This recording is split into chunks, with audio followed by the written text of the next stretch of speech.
My name is Deepchand, my YouTube channel D physics. आज हम discuss करेंगे 12th क्लास के फिजिक्स के कूलॉम्स लॉ। ये कूलॉम्स लॉ स्थिर वैद्युतिकी में आता है। तो स्थिर वैद्युतिकी में जो कूलॉम्स लॉ है उन्होंने अपना नियम किस टाइप से प्रतिपादित किया, तो उसको हम इधर देखते हैं। आइए, जो कूलॉम्स नियम थे, इन्होंने सबसे पहले दो आवेश लिए थे, Q1 और एक लिया Q2। एक Q1 लिया और एक लिया Q2 तब। और जो कूलॉम्स नियम है, इन्होंने अपना जब नियम प्रतिपादन किया तो वो किसके लिए किया था? स्थिर आवेशों के लिए ही प्रतिपादित किया था तब। तो यहां से कूलॉम्स नियम क्या कहता है कि जो दो आवेश हैं, दो आवेशों के मध्य गुणनफल लगने वाला बल के तो समानुपाती, यानी कि F समानुपाती Q1 और Q2 तथा एक Q1 आवेश और एक Q2 आवेश, इनके जो मध्य की दूरी है R, इनके जो मध्य की दूरी है R, उसके वर्ग के व्युत्क्रमानुपाती बताया। तो देखो, F व्युत्क्रमानुपाती R स्क्वायर, यानी कि जो कूलॉम्स नियम है वो ये कहता है कि दो आवेशों के मध्य की दूरी के वर्ग के व्युत्क्रमानुपाती होता है, क्या होता है? बल।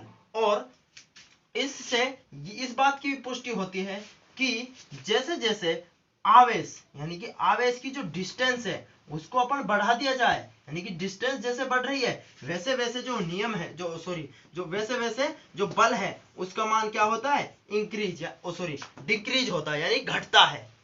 जैसे दूरी बढ़ती है बल का मान घटता है, अगर बल दूरी कम होती है तो बल का मान बढ़ जाता है। तो देखो, कंबाइंड रूप से जो कूलॉम्स नियम है वो है F समानुपाती Q1 Q2 बटे R स्क्वायर। ये क्या है? कूलॉम्स नियम है। और थोड़ा सा मैं आपको याद दिला दूं, जो 11th क्लास में है, जो गुरुत्वाकर्षण बल है, क्या है? गुरुत्वाकर्षण बल है F बराबर G m1 m2 बटे R स्क्वायर। तो गुरुत्वाकर्षण बल है ना, वो भी लगभग यही बातें बतलाता है, लेकिन वहां द्रव्यमान पिंड के लिए था और यहाँ के किसके लिए है? आवेश के लिए। सेम टू सेम डायरेक्शन है। तो देखिए आगे, अगर यहां से हम समानुपाती के चिन्ह को हटाते हैं तो यहां से के नियतांक आता है Q1 और Q2। क्या आता है? नियतांक के आता है। और जो के की वैल्यू है वो होती है भाई के बराबर 9 गुणा 10 की पावर 9 न्यूटन मीटर स्क्वायर बटे कूलॉम स्क्वायर। यानी कि अपन जैसे मात्रक थोड़ा सा मैं बता देता हूं, दूरी का मात्रक क्या होता है? Metre square. बल का मात्रक क्या होता है? न्यूटन। और जो आवेश है इनका मात्रक क्या होता है? कूलॉम होता है। अपन जो पहले स्थिर इसके आवेशों के बारे में चर्चा कर चुके हैं, 10th क्लास में भी आवेश अपन ने पढ़ा है, तो उधर से भी अपन इसका मात्रक याद रख सकते हैं तब। तो ये तो हो गया इसका के की वैल्यू। अगर के की वैल्यू को एसआई पद्धति में देखा जाए, एक सेकेंड, एसआई पद्धति में देखा जाए, एसआई पद्धति में जो के की वैल्यू है एसआई सिस्टम में, इसकी के की वैल्यू होते हैं के बराबर 1/4 पाई एप्सिलॉन 0। एप्सिलॉन 0 की जो है यहाँ ये है निर्वात की विद्युतशीलता। जो एप्सिलॉन 0 है यहाँ निर्वात की विद्युतशीलता है। ओके, निर्वात की विद्युतशीलता